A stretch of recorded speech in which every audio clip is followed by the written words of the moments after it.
दोस्तों, इस दुनिया में सबसे शक्तिशाली कोई चीज़ है तो वह हमारा मन ही है। मन से ज़्यादा शक्तिशाली कोई चीज़ नहीं है, क्योंकि अगर किसी चीज़ को हम पूरे मन से चाह लो, उसे मन में बैठा ले, तो उस चीज़ को तुम्हें हासिल करने से कोई नहीं रोक सकता है।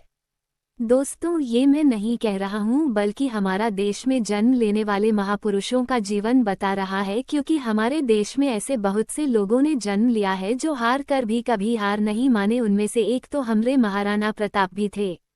दोस्तों, महाराणा प्रताप जब युद्ध में हार गए थे और जंगल में छुप कर रहते थे, घास की रोटी खाते थे।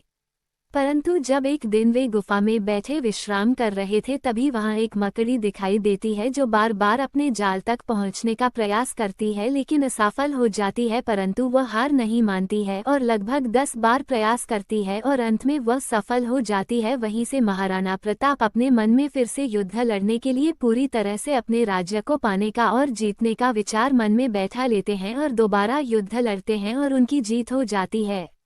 लेकिन अगर यह सत्य है, ये सच है, तो हम जो अपने मन से चाहते हैं वह हमें हासिल क्यों नहीं होता है? क्योंकि कोई भी इंसान अपने मन में तो दुख नहीं चाहेगा, लेकिन वो रहता तो दुखी ही है हर समय। हर इंसान अपने मन से तो कामयाब होना चाहता है, खूब पैसा कमाना चाहता है, लेकिन फिर भी वह सफल नहीं होता। क्योंकि ऐसा इस दुनिया में कोई इंसान होगा जो अपने मन में चाहेगा कि वह असफल रहे या वे पैसा ना कमाए।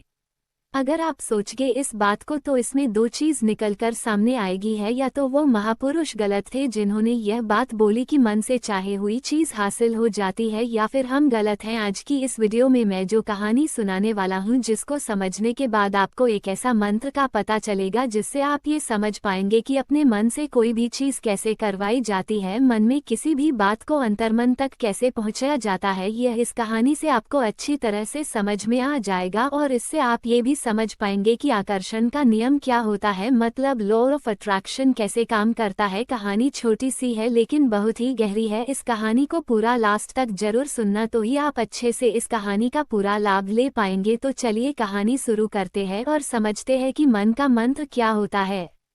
एक बार की बात है, एक व्यक्ति था जिसका नाम रामी था। रामी के जीवन में सिर्फ दुख ही दुख थे। वह जो भी काम करता, उस बेचारे का वह काम पूरा ही नहीं होता था। घर में आता तो घर में कलेश बना रहता, किसी से कोई मदद मांगता तो कोई उसकी मदद नहीं करता। ऐसा लगता था कि मानो चारों तरफ से उसके ऊपर दुख का पहाड़ आ गया है। रामी को समझ नहीं आ रहा था कि वह इन दुखों से कैसे छुटकारा मिल सकता है। वह दिन रात यही सोचता रहता था कि अपने दुखों से छुटकारा कैसे पा सकता है। इसी कारण से रामी रात में अच्छे सो भी नहीं पाता था। उसकी आंखों के नीचे बड़े बड़े काले घेरे बन गए थे, जो इस बात को दर्शाते थे कि रामी कितना दुखी है और कितना परेशान है। कभी कभी तो उसके मन में आत्महत्या करके मर जाने के भी ख्याल आते थे, लेकिन अपने परिवार की चिंता करके वह ये कदम नहीं उठा पाता।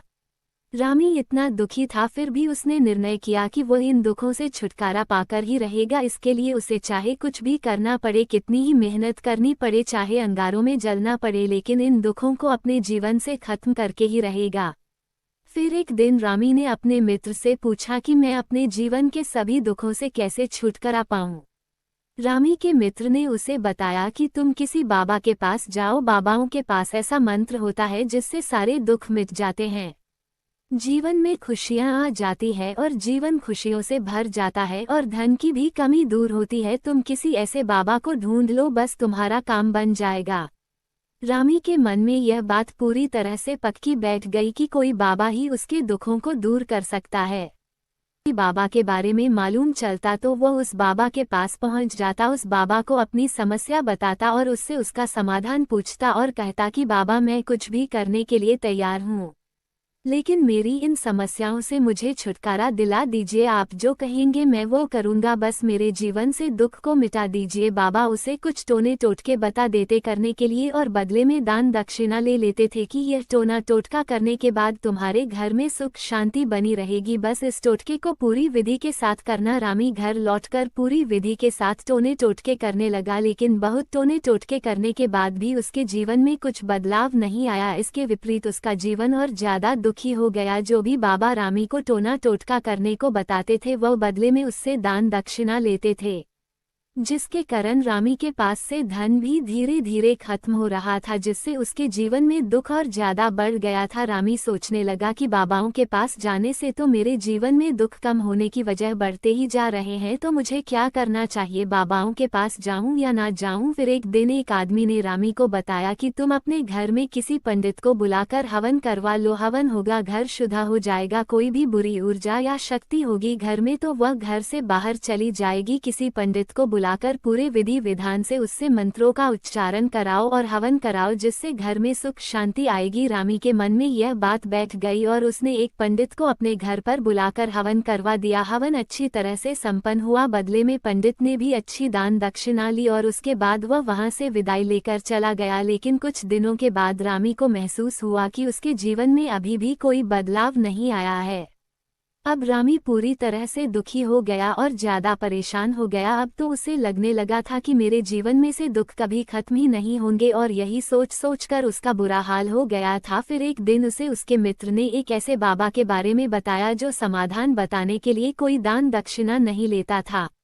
रामी को लगा कि यह बाबा दूसरे बाबाओं की तरह नहीं होगा, क्योंकि यह तो दान दक्षिणा लेता ही नहीं, और अगर दान दक्षिणा नहीं लेता तो ये सच में कोई सीधा बाबा होगा। और यही सोचकर रामी सुबह होते ही उस बाबा से मिलने के लिए पास के जंगल में पहुंच जाता है। जब वह वहां पर पहुंचता है तो वह साधु बाबा ध्यान में बैठे हुए थे। ये देखकर रामी वहीं जमीन पर चुपचाप बैठकर बाबा के ध्यान से बाहर आने का इंतजार करने लगा। थोड़ी देर बाद साधु बाबा ने आंखें खोली तो सामने एक बहुत ही दुखी और परेशान युवक को बैठे देखा। उसकी आंखों के नीचे काले घेरे देखकर ही बाबा जी समझ गए कि यह आदमी अपने जीवन से कितना परेशान है। उसे संबोधित करते हुए साधु बाबा ने पूछा कि बेटा क्या हुआ, क्या चाहिए तुमको, मेरे के पास क्या लेने आए हो, बातों में तुम्हारी कैसे मदद कर सकता हूँ। रामी ने कहा कि बाबा मैं अपने जीवन से बहुत परेशान हूँ, मैंने अपने जीवन के सभी दुखों को दूर करने के लिए बहुत सारे तरकीब अपनाए, हर वो काम करके देखे जो किसी बाबा ने मुझे बताया, हर वो काम किया जो भी लोगों ने मुझसे करने को कहा, लेकिन मेरे जीवन के दुखों में कोई कमी नहीं आई। बाबा इसके विपरीत मेरे जीवन में दुखों में बढ़ोतरी हो गई है। अब मेरी समझ में नहीं आ रहा है कि मैं क्या करूँ। कभी कभी तो मैं आत्महत्या करने की सोचता हूँ, लेकिन मैं अपने परिवार के बारे में सोचकर मैं ये कदम नहीं उठाता हूँ। मैंने आपके बारे में बहुत सुना है बाबा, और मैं बहुत बड़ी उम्मीद के साथ आपके पास आया हूँ। कृपया करके मुझे कोई ऐसा मार्ग बताएं जिससे मुझे अपने दुखों से छुटकारा मिल जाए। मैं अपने दुखों से छुटकारा पाने के लिए कुछ भी करने को तैयार हूँ, कितना ही कठिन क्यों ना हो मैं उसको पार करके रहूंगा। बाबा ने सोचा कि आदमी तो सच में बहुत परेशान है। बाबा ने उसकी बात सुनकर कहा कि बच्चा, दुखों को दूर करने के लिए मंत्र ऐसे ही नहीं मिलते हैं, मंत्र पाने के लिए कुछ करना पड़ता है। क्या तुम कुछ कर सकते हो। ये सुनकर पहले तो रामी ने सोचा कि यह बाबा भी मुझसे दान दक्षिणा मांगेंगे, लेकिन और कोई रास्ता ना पाकर रामी ने कहा बाबा आपको जितना भी दान दक्षिणा चाहिए मैं देने के लिए तैयार हूँ, लेकिन आपका मंत्र सच्चा होना चाहिए, वह पूरा होना चाहिए, उसका फल मुझे मिलना चाहिए। उसके बाद मैं आपको जो भी दान दक्षिणा लेना चाहते हो मैं आपको दे दूंगा। बाबा ने कहा दान दक्षिणा तो बहुत छोटी चीज है, मुझे ये सब कुछ नहीं चाहिए। इस पर वो आदमी सोच विचार करके बोला तो बाबा मैं अंगारों पर भी चलने के लिए तैयार हूँ, आप मुझे बस आज्ञा दीजिए। बाबा ने कहा कि अंगारों पर चलने वाली छोटी चीज में तुमसे करने को नहीं बोलूंगा, मैं जो तुमसे जो बताने वाला हूँ वह बहुत कठिन मंत्र है, उसे पूरा कर पाओगे। रामी ने कहा बाबा आप मुझे बताइए तो सही मुझे करना क्या है, मैं कुछ भी करने के लिए तैयार हूँ। इस पर बाबा ने उसे कहा तो सुनो ध्यान से, यहाँ से जब तुम अपने घर जाओ तो रास्ते में अपने मन में ये दोहराते हुए और सोचते जाना कि मैं सुखी हूँ, मैं सुखी हूँ, बार बार अपने मन में यही दोहराना। और एक बात याद रहे, जुबान पर यह नहीं आना चाहिए, ये सिर्फ मन में दोहराना है। ये सुनकर वो आदमी बोला बाबा बस इतनी सी बात, ये तो मैं चुटकी बजाते कर लूंगा, लेकिन इससे होगा क्या। बाबा बोले कि इस मंत्र को करके तो देखो, वैसे भी तुमने इतने बाबाओं के मंत्र किए हैं तो इस मंत्र को भी करके देख लो। उस आदमी ने सोचा कि बाबा कुछ दान दक्षिणा तो ले नहीं रहे हैं और छोटा सा ही तो मंत्र है, इसे तो मैं कर ही लूंगा। रामी बोला ठीक है बाबा, मैं यह मंत्र जरूर करूंगा। और रामी यह कहकर वहां से चलने लगा, लेकिन जैसे ही वह कुछ कदम चला पीछे से बाबा ने बोला कि बेटा एक बात याद रखना, जब तुम ये मंत्र अपने मन में दोहराना तो तुम्हारे मन में कोई के विचार नहीं आने चाहिए, कोई का ख्याल भी नहीं आना चाहिए, तो ही यह मंत्र सिद्ध होगा। रामी बोला मुझे तो आज तक कोई का कोई विचार नहीं आया, तो अब क्यों आएगा? आप चिंता मत करिए बाबा, मैं बस मन में यही दोहराऊंगा कि मैं सुखी हूँ, मैं सुखी हूँ, इसके अलावा कोई का कोई भी विचार मेरे मन में नहीं आएगा। ये कहकर रामी वहां से चल देता है। वो अपने मन में मैं सुखी हूँ, मैं सुखी हूँ ये दोहराता हुआ थोड़ी दूर ही चला ही था कि उसके मन में अचानक कोई का ख्याल आ गया। कोई का ख्याल एक बार आया और चला भी गया, लेकिन उस आदमी ने सोचा आज तक तो मुझे कोई का कोई भी विचार नहीं आया, यह आज कोई का विचार क्यों आ गया? और ऐसे करके उसने उस कोई के विचार को पकड़ लिया और यह भूल गया कि उसे क्या मंत्र दोहराना है, और वह कोई के बारे में सोचने लगा। जब थोड़ी देर बाद फिर से उसे होश आया तो वह फिर से अपना वही मंत्र दोहराने लगा जो बाबा ने उसे बताया था, मैं सुखी हूँ, मैं सुखी हूँ। लेकिन अचानक से उसे एक कौवा दिखाई दिया और ये देखकर फिर से उसके मन में कोई का विचार उठ गया, और ये देखकर वह इस विचार को भूलना चाहता था।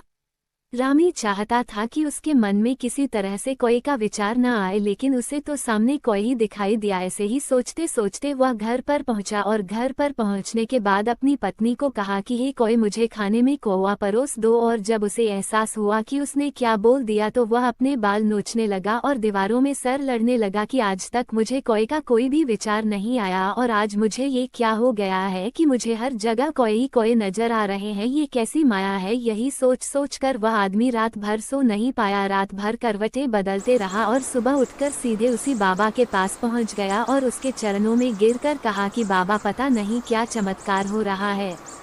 रामी बोला आज तक मुझे कोई का कोई विचार नहीं आया, लेकिन कल से जब से आपने मुझसे कहा कि कोई विचार नहीं आना चाहिए तब से मुझे हर जगह कोई नजर आ रहे हैं। रामी ने कहा कि बाबा मुझे तो आपके पीछे पेड़ पर बैठे कोई रोटी खाते हुए दिखाई दे रहे, ये हो क्या रहा है बाबा? ये सुनकर बाबा हंसने लगे, हा हा हा हा बच्चा, मन का जाल एक ऐसा जाल है जिसे समझ पाना इतना आसान नहीं है। कोई तो तुम्हारे रास्ते में पहले भी आते थे, जब तुम मेरे पास आए थे तो इन्हीं पेड़ों पर यह कोई बैठे थे, लेकिन तब तुम्हारे ध्यान में ये कोई नहीं थे, तब तुम्हारे ध्यान में सिर्फ दुख थे। इसके बाद बाबा ने उसे बताया कि बच्चा, हम जिस चीज से भी दूर भागना चाहते हैं वही चीज हमारे अंतर्मन में बहुत गहरे में प्रविष्ट हो जाती है और हमारे अंतर्मन में समा जाती है। असल में हम जिस चीज से छुटकारा पाना चाहते हैं उससे छुटकारा इसीलिए पाना चाहते हैं कि वो हमारे साथ बहुत गहरे से जुड़ी हुई है, और हम जितना ही उससे छुटकारा पाना चाहते हैं वो उतनी ही गहरी हमारे मन में बैठती चली जाती है और आखिरकार हमारे अंतर्मन में समा जाती है। ऊपर से तो हम चाहते हैं सुखी होना कि मैं सुखी हूँ, हमारे होंठ भी यही बोलते रहते हैं, लेकिन हमारे मन में दुख समाये होते हैं, हमारे विचारों में हमारे मन में दुख ही दुख दिखाई देते हैं। इसलिए अपनी जुबान से बार बार यह बोलने से कि मैं सुखी हूँ, मैं सुखी हूँ, हम सुखी नहीं होंगे जब तक यह मंत्र हमारे अंतर्मन में प्रविष्ट नहीं होगा। इस पर उस आदमी ने पूछा कि बाबा लेकिन यह मंत्र हमारे अंतर्मन में प्रविष्ट कैसे होगा? ये सुनकर बाबा ने कहा कि बेटा, अपने दुखों से लड़ना बंद कर दो। जब तक तुम अपने दुखों को दूर करने की सोचते रहोगे तब तक वो दुख तुमसे चिपके रहेंगे, तब तक वो दुख तुम्हारे अंतर्मन पर अपना राज बनाए बैठे रहेंगे, और जिस दिन तुम उन दुखों के बारे में सोचना ही छोड़ दोगे, उन दुखों से छुटकारा ही नहीं पाना चाहोगे, उसी दिन से तुम्हारे जिंदगी से दुख गायब हो जाएंगे। क्योंकि किसी भी चीज से छुटकारा पाने के लिए हमें उस चीज के बारे में सोचना पड़ता है, और हम जितना ही उस चीज के बारे में सोचते हैं वो बात उतनी गहरी से हमारे मन में प्रविष्ट होती चली जाती है। तो दोस्तों, हम अधिकतर समय दुखों के बारे में ही सोचते हैं। हम यही सोचते हैं कि हमारे जीवन में दुख है और हमें इससे छुटकारा पाना है, इसी वजह से बार बार सोचने से वो दुख हमारे अंतर्मन में प्रविष्ट हो जाते हैं और हमें एहसास भी नहीं होता। इसीलिए अगर तुम दुखों से छुटकारा पाना चाहते हो तो दुखों से छुटकारा पाने के बारे में सोचना बंद कर दो, तुम्हें दुखों से छुटकारा मिल जाएगा। अक्सर व्यक्ति शराब छोड़ना चाहता है, धूम्रपान छोड़ना चाहता है, सुबह अपने आप से वादा करता है कि मैं कोई भी गलत काम नहीं नहीं करूँगा, लेकिन सुबह होते ही सब भूल जाता है और शाम को जब लौटता है तो नशे में चूर होकर लौटता है। ऐसा क्यों होता है? जो हम सोच रहे हैं वो पूरा कर ही नहीं पा रहे हैं। असल में हम उस चीज़ को बहुत ज़्यादा सोच रहे हैं, उस चीज़ को बहुत ज़्यादा अहमियत दे रहे हैं। जब भी हम उस चीज़ को छोड़ने के बारे में सोचते हैं तो हम उसकी विशेषता और ज़्यादा बढ़ा देते हैं। हमारा मन उस चीज़ के बारे में जितना ज़्यादा सोचेगा, नशीले पदार्थों छोड़ने के बारे में जितना ज़्यादा सोचेगा, हमारा मन उतना ही उस चीज़ के पीछे ज़्यादा भागेगा। हमें उस चीज़ से लड़ना नहीं है बल्कि बिना सोचे गुजर जाना है। और अगर हम इस मंत्र को समझ लेते हैं तो हम अपने जीवन में जो भी पाना चाहते हैं उसे अपने अंतर्मन में डाल सकते हैं। और एक बार वो लक्ष्य हमारे अंतर्मन में बैठ जाता है तो फिर सफलता पाने में कोई प्रॉब्लम नहीं आती, कोई परेशानी नहीं आती। तो दोस्तों, कैसी लगी आपको ये कहानी? कमेंट करके ज़रूर बताना। और अगर आपने हमारे चैनल को सब्सक्राइब नहीं किया है तो सब्सक्राइब करके एक लाइक कर दे। नमो भगवते बुद्धा। भारत माता की जय।